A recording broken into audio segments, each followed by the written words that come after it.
మనకి ఫైట్ అని ఏమొచ్చి మనం చేస్తున్నాము, పాకిస్తాన్ ఏం చేస్తుందంటే తీవ్రవాదులు మనకు కాదు, భారతదేశం ఏమొచ్చి మా ఇండియా మీద ఏమొచ్చి దాడి చేస్తుంది, అందుకోసం మేము చేస్తాం, దేశానికి మధ్యన ఏమొచ్చి యుద్ధం జరుగుతుందని చెప్పడం కోసం ఏమొచ్చి పాకిస్తాన్ ప్రయత్నం చేస్తుంది సార్.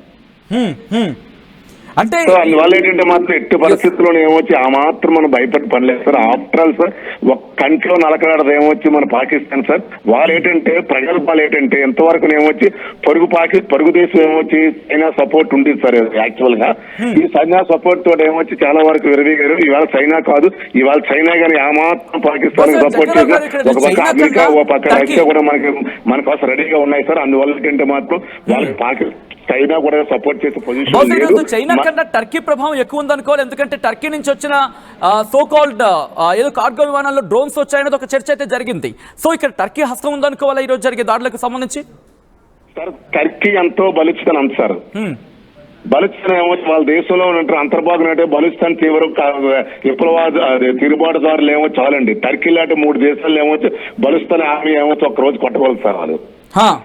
మనకు బంగారులో ఏమొచ్చి భగవంతుడు ఇచ్చినటువంటి ఆయుధం ఏంటంటే అటు సైడ్ బలుస్తాను సార్.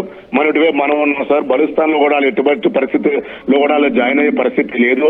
అందువల్ల ఏంటంటే ఒక పక్క వాళ్ళు కొడుతున్నారు, ఒక పక్క మనం కొడుతున్నారు సార్. వాళ్ళు అటు ఇటు చెప్పుకోలేక ఇవాళ ప్రధానమంత్రి ఏమొచ్చి జైల్లో పెట్టేటువంటి పరిస్థితి వచ్చింది అక్కడ పాకిస్తాన్ ప్రధానమంత్రిని.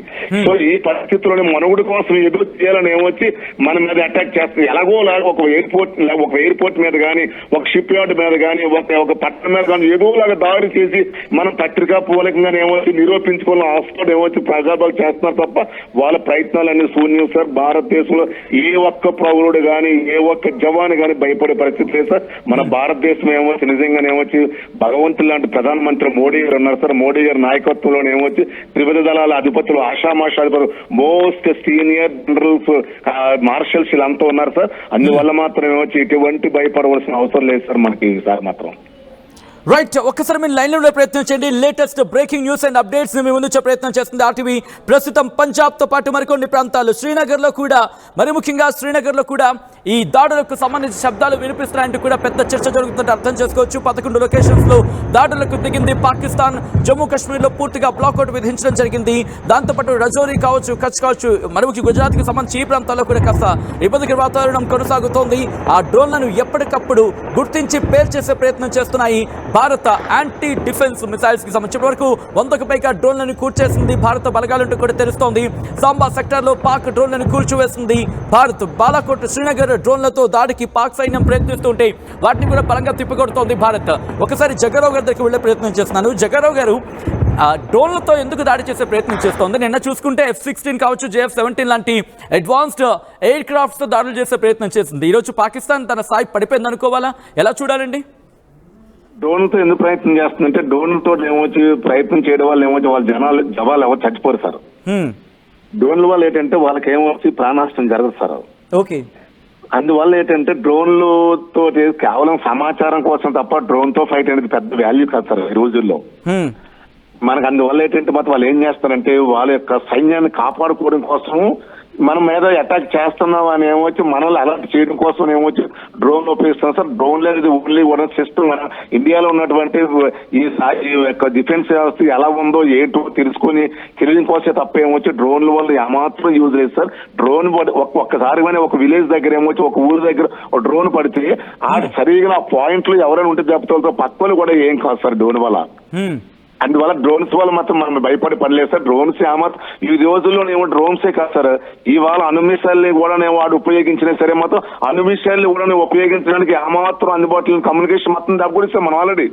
ఇవాళ పాకిస్తాన్ లో ఉన్నట్టు అణుమిసైల్ కలపడానికి కూడా వీలు లేకుండా ఏమొచ్చి ఈ యొక్క కమ్యూనికేషన్ మొత్తం దెబ్బకొడిస్తాం సార్. కొన్ని సీక్రెట్స్ ఉంటాయి, మీకు తెలియదు ఏం కాదు కానీ ఇవైతే ఇండియన్ గవర్నమెంట్ ఏమొచ్చి కొన్ని సీక్రెట్స్ ఏమొచ్చి బయట పెట్టట్లేదు. పాకిస్తాన్ అతలాకుతం అయిపోయింది సార్. ఇందులో మాత్రం ఏమాత్రం కమ్యూనికేషన్ వ్యవస్థ మొత్తం దెబ్బకొడిసింది సార్. ఇందులో భయపడవలసిన పని లేదు సార్ మనం. రైట్, ఒక్కసారి మీరు లైన్ లో ప్రయత్నం చేయండి జగ్గారావు గారు. అన్నర్ బ్యాక్ టు బ్యాక్ అప్డేట్స్ అందుతున్నాయి. మరి ముఖ్యంగా ఇటు ఉద్ధంపూర్, కథువా, అలాగే పూంచ్ వీటికి సంబంధించి ఆర్మీ క్యాంపులని లక్ష్యంగా చేసుకొని వాటిని ధ్వంసం చేసేందుకు పాకిస్తాన్ తీవ్రంగా ప్రయత్నిస్తోంది. గగనతలం నుంచి డ్రోన్లతో దాడులకు ఉపక్రమించడం జరిగింది. డ్రోన్లతో దాడులకు ప్రయత్నిస్తోంది పాకిస్తాన్ అంటే అర్థం చేసుకోవచ్చు. దాంతోపాటు ఇటు భారత్ను ఎలాగైనా భారత్ మీద ప్రతీకారం తీర్చుకోవాలనే ప్రతీకార ఇచ్ఛతో రగిలిపోతోంది పాకిస్తాన్. సో ఇప్పుడు దాడుని తీవ్రతరం చేసింది. దాంతోపాటు కర్తార్పూర్ కారిడార్కి సంబంధించి కూడా అక్కడ కూడా ఇటు 2 డ్రోన్లను కూల్చేసిందంటే అర్థం చేసుకోవచ్చు. సో పంజాబ్ మీద కాన్సన్ట్రేషన్ చేసింది, జమ్మూ మీద లక్ష్యం చేసుకుంది, దాంతోపాటు గుజరాత్ని టార్గెట్ చేసుకుంది. ఇలా అనేక ప్రాంతాలను టార్గెట్ చేసుకుంది ఇటు పాకిస్తాన్. దీంతో ఆ దాడులను తిప్పికొడుతోంది. మిజైల్స్ను గాల్లోనే పేల్చివేయడం జరుగుతోంది. ఆపరేషన్ సింధూర్ మరి ముఖ్యంగా నిన్న 300 డ్రోన్లను పేల్చేసిన తర్వాత ఒక్కటంటే ఒక్కటి కూడా భారత్లో అడుగు పెట్టలేకపోయింది. శకలాలుగా మాత్రమే ఇటు భారత భూభాగాన్ని తాకాయి తప్ప ఒక్కటంటే ఒక్కటి కూడా ఇటు భారత్ను దాడి చేయలేకపోయిన ఆ తుప్పు పట్టిన ఎగిరే డ్రోన్లను పట్టుకొచ్చి మళ్ళీ అదే దుస్సాహసానికి ప్రయత్నించింది. నిన్న కరాచీకి సంబంధించి మనం చూసాం. దాంతోపాటు అక్కడ పోర్టులు ఎటువంటి ఇబ్బందికర వాతావరణం జరిగిందో మనం చూసాం. ఇప్పుడు ఈరోజు అంతకన్నా పెద్ద దెబ్బ తినేందుకు బహుశా సిద్ధం కాబోతోంది పాకిస్తాన్. ఎందుకంటే త్రివిధ దళాలు మీటింగ్ అవుతున్నాయి, కానీ మిగిలినవన్నీ కూడా సైన్యం తమ పని తాము కానిచేస్తున్నారు. సో ఇటువంటి సినారియోలో ఈరోజు ఇంత సైలెంట్గా ఉంది భారత్ అవని అంటే, మరీ ముఖ్యంగా త్రివిధ దళాలు ఇంత నిశ్శబ్దంగా ఉన్నాయంటే గుర్తుపెట్టుకో, పాకిస్తాన్ తుఫాను వచ్చే ముందు ఆ నిశ్శబ్దం ఇలానే ఉంటుంది. వచ్చిన తర్వాత ఊర్లు కొట్టుకుపోతుంది. మా టార్గెట్, భారత టార్గెట్ పాకిస్తాన్, పంజాబ్ మాత్రమే. నీ పోర్టు మాత్రమే. గుర్తుపెట్టుకో, ఈ రోజు లేచేది సాల్తీలు కాదు, సవాలు మాత్రమే. నీ వాళ్ళ సవాలు తలకాలు లేవాల్సిందే. ఇదే ఈరోజు భారత అని కోరుకుంటోంది. ఎందుకంటే రిమెంబర్, ఎందుకు ఇంత ఆక్రోశం, ఎందుకంటే ఉక్రోశం అనే మాట బస్సు తప్పవుతుందేమో. ఎందుకు ఇంత కోపం అంటే గుర్తుపెట్టుకోండి, మన వాళ్ళ 26 మందిని చంపేసిన తర్వాత ఎవడండి సైలెంట్గా ఉంటాడు? ఆ తర్వాత ఉన్న సైలెంట్ మీద వచ్చి మళ్ళీ కొడతానంటే ఈ చెయ్యెత్తులోపే మీ చెయ్యి మెలికి పెట్టి తిప్పి గుమ్మని గుద్దితే సమాధానాలు ఇలా ఉంటాయి. ఒకసారి జగ్గారావు గారికి వెళ్ళే ప్రయత్నం చేస్తున్నాను. జగ్గారావు గారు, ఈరోజు పాకిస్తాన్ దుస్సాహసం ఈ రోజుతో పూర్తిగా చరమగీతం పాడే అవకాశం కనిపిస్తుందా భారత భద్రతా బలగాలు? 2 రోజుల్లోనేమొచ్చు పాకిస్తాన్ వాషౌట్ చేస్తున్నాం సార్. మనము 2 రోజుల్లో పాకిస్తాన్ మనం వాషౌట్ చేస్తున్నాము. ఎస్పెషల్ గా ఏమొచ్చి జమ్మూ కాశ్మీర్ మీద, పంజాబ్ మీద ఎందుకు అలా ఏమొచ్చి ప్రబల్ చేస్తున్నారంటే వాళ్ళ సానుభూతి పరులు. అంటే భారతదేశానికి, మన దేశానికి ఏమొచ్చి అంతో కొంత మన ప్రభుత్వాల మీద యాంటీ ఉన్నటువంటి రాష్ట్రాలు ఏమొచ్చి జమ్మూ కాశ్మీర్, పంజాబ్ సార్. తర్వాత ఏమో మన సైన్యం మొత్తం కూడా ఎక్కువ ఉన్న రాష్ట్రాలు ఏమొచ్చి జమ్మూ కాశ్మీర్, పంజాబ్, తర్వాత ఏమొచ్చి రాజస్థాన్ సార్. అందువల్ల ఏంటంటే సైన్యంలోనేమొచ్చి అలజడి సృష్టించి భయాందోళన కలిగించడం కోసం వాళ్ళు ప్రయత్నాలు చేస్తున్నారు సార్. మీ అంత కసి, మీ అంత పట్టుదల, ఈ దేశం మీద మీకున్న అభిమానానికి ఏమొచ్చి ఒక ఎక్స్ సర్వీస్ మ్యాన్ గానీ ఏమొచ్చి మీకు సెల్యూట్ చేస్తున్నాను సార్. చాలా మీ కామెంట్ చూస్తున్నాం సార్. ఎక్సలెంట్. దేశం కోసం మీలాంటి 10 మంది 4 ప్రాంతాల్లో ఉంటే చాలు సార్, దేశం ఏమొచ్చి ఆటోమేటిక్ గా ఏదవుతుంది. మనకి ఉత్తరాదిన ఏమొచ్చి అమర్నాథ్ ఏమొచ్చి శివాలయం అమర్నాథ్ ఉన్నాడు సార్. తర్వాత ఏమొచ్చి బద్రీనాథ్ లోనేమో విష్ణుమూర్తి ఉన్నాడు సార్. కేదార్నాథ్ లోనేమొచ్చి శివుడు ఉన్నాడు సార్. గంగోత్రుడు గంగాదేవి ఉన్నాడు సార్. మనకి హిమాలయ పర్వతాల నుంచి వీళ్ళు ఉన్నంత వరకు మన దేశాన్ని ఎవడో ఏం చేయలేదు సార్. పాకిస్తాన్ కాదు, 100 పాకిస్తాన్లు వచ్చినా సార్ మన దేశాన్ని వెంట కూడా పేకలేదు సార్. పాకిస్తాన్ మనల్ని ఏమీ చేయలేదు, కానీ దుస్సాహసాన్ని మాత్రమే ప్రదర్శించగలదు. ఈ రోజు ప్రధానితో national security advisor Ajit Doval భేటీ అవుతున్నారు. త్రివిధ దళాధిపతులు, వాళ్ళతో పాటు ఇటు foreign minister subject to the correction ఆయన కూడా ఉన్నట్టుగా తెలుస్తోంది. ఇంతటి ఇంటెన్స్ భేటీ తర్వాత ఎటువంటి రిజల్ట్ వచ్చే అవకాశం ఉంది? సాధారణంగా ఇటువంటి ఇంత సైలెంట్ సిచ్యువేషన్ భయంకరంగా అనిపిస్తుంది ఎటువంటి నిర్ణయం బయటకు వస్తుందని చెప్పి. ఎందుకంటే ఒక్కసారిగా ఉగ్రరూపం దాలిస్తే ఎటువంటి పరిస్థితులు ఉంటాయో చూస్తూ ఉంటాం. అంటే భయం ఇన్ ద సెన్స్ పాకిస్తాన్ ఏమైపోతుందా, ఎటువంటి పరిస్థితి ఎదుర్కోవాల్సి ఉంటుందా అని ఒక ఆలోచన ఉంటే ఆ భయం వాళ్ళకి ప్రెసెంట్ ఎక్కుపెట్టే అవకాశం ఉంటూ ఉంటాయి. కాబట్టి ఎటువంటి ఇంటెన్స్ నిర్ణయం వచ్చే అవకాశం ఉందండి జగ్గారావు గారు? సరే, ఏం లేదు సార్. ఫైనల్ గా వాళ్ళకి ఏంటంటే ప్రపంచం దృష్టి ఏమొచ్చి ఇండియా మా మీద ఏమో అన్యాయంగా దాడి చేస్తుందని మళ్లించడం కోసం ఏమొచ్చి మనవుడు చేస్తున్నారు తప్ప ఇందులో ఏమీ లేదు. అందువల్ల ఏంటంటే మాత్రం పాకిస్తాన్ కవ్వింపులు ఫస్ట్ నుంచి మీకు మాకు తెలియదు ఏం కాదు. పాకిస్తాన్ ఏమొచ్చి ఎప్పుడు కూడా కవ్వింపులే తప్ప వేరే లేదు. ఇవాళ పాకిస్తాన్ కి రవ్వంతా కూడా సపోర్ట్ లేదు. భారతదేశంలోనే మనలో 22 మనకి పెహల్గామ్ లో ఏమొచ్చి కాల్పులు ఎందుకు జరిగాయి అనుకుంటున్నారు సార్? మనలో మనకి ముస్లింకి హిందువులకి ఏమొచ్చి అంతర్గతంగా భావేదాలు సృష్టించడం కోసం జరిపారు తప్ప ఏమొచ్చి పాకిస్తాన్ ఈ విధంగా అవుతుందని కోరుకోలేదు సార్.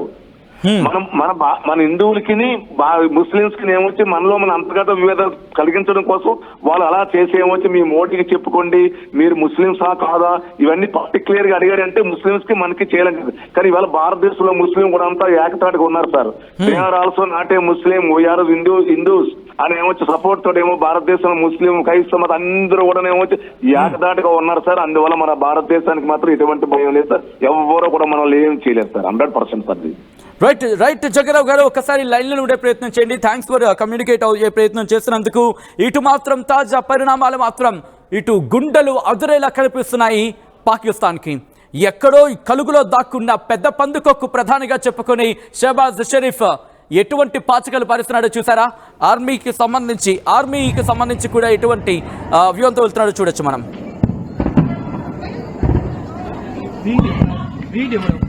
वीडियो बनाइए ड्रोन ने फोटो हटा रही है। मैं तो वो वीडियो ड्रोन पाकिस्तान वाला छोड़ दिया जो फोड़े हुए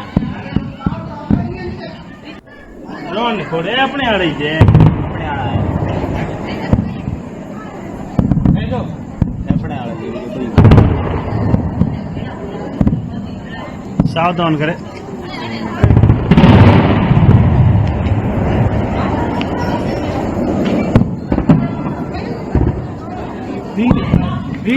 ఒక్కసారిగా దాడులను వేగవంతం చేసింది. భారత్ లక్ష్యాలను ఎంత కణిగా ఎంత టార్గెటెడ్ గా వాటిని క్లియర్ చేయగలదో మనకు అర్థమవుతోంది. మన యాంటీ మిసైల్స్ వ్యవస్థను చూస్తూ ఉంటే యాంటీ డిఫెన్స్ సంబంధించి, ఎందుకంటే అవి వచ్చే క్రమంలో గాల్లోనే వాటిని టార్గెట్ చేసి పేల్చేస్తున్నాయి. చూసారు, శభాష్ భారత్ అంటోంది యావత్ ప్రపంచం. ఎందుకంటే ఇజ్రాయెల్ కి సంబంధించి మనం చూసాం యాంటీ మిసైల్ సిస్టమ్ ని ఎంత స్ట్రాంగ్ గా వాడిందో. ఇటు పాకిస్తాన్ ఈరోజు అలా ప్రయోగిస్తూ ఉంటే గాల్లోనే వాటిని టప్ప పేల్చేస్తున్నాయి. మన S-400 ఆకాశ్, దాంతోపాటు L-70 అంటూ ఇంకొక మాట వినిపిస్తోంది. దాంతోపాటు మరికొన్ని టెక్నాలజీస్ కి short range, medium range, long range missiles అన్నింటి కూడా యాక్టివేట్ చేయడం జరిగింది. Short range missiles short range లో వచ్చిన వాటిని లేపేస్తున్నాయి. Long range missiles long range లోనే వేసేస్తున్నాయి. మీడియం రేంజ్ లోనే వేసేయడం జరుగుతోంది. ఇటువంటి పరిణామాలు ఇప్పుడు పాకిస్తాన్ కి సంబంధించి ఆ దాడులకు తెగబడుతోంది. పంజాబ్ లోని ఫిరోజ్పూర్ లో దాడులకు తెగబడింది. ఒకసారి ఆ విజువల్స్ చూద్దాం. ఆ విజువల్స్ చూస్తే మనకు అర్థమవుతుంది. ఈ కథను మిమ్మల్ని కాస్త కలవరపరచొచ్చు. These are the disturbing visuals. Your description is right advised. దానికి సంబంధించి బిగ్ బ్రేకింగ్ న్యూస్ చూస్తున్నారు. పాకిస్తాన్ దాడులకు ఉపక్రమించడం జరిగింది. పంజాబ్ లోని ఫిరోజ్పూర్ లో దాడి జరిగింది. ఈ దాడిలో 3కి తీవ్ర గాయాలయ్యాయి. ఆ డ్రోన్ వచ్చి పడింది. దీంతో 3కి తీవ్ర గాయాలయ్యాయి. పంజాబ్ ఫిరోజ్పూర్ లో నివాసాలపై డ్రోన్ పడింది. 3కి తీవ్ర గాయాలయ్యాయి ఈ ఘటనలో. దాంతోపాటు వాళ్ళని హాస్పిటల్ కి తరలించడం జరిగింది స్థానికులు. దానికి సంబంధించిన బిగ్ బ్రేకింగ్ న్యూస్ చూస్తున్నారు. ఒక్కసారి cutting directly to the visuals కు వెళ్లే ప్రయత్నం చేద్దాం. అక్కడ పరిస్థితి ఏంటో మనం చూసే ప్రయత్నం చేద్దాం. వార్ బ్రేకింగ్ న్యూస్ చూస్తున్నారు. పంజాబ్ ఫిరోజ్పూర్ లో ప్రెసెంట్ దాడులు జరిగి ఆ దాడులకు సంబంధించిన విజువల్స్ చూస్తున్నారు. ఒక్కసారి అక్కడ ఎటువంటి పరిస్థితి ఉందో ఆడియోతో సైతం వినే ప్రయత్నం చేద్దాం.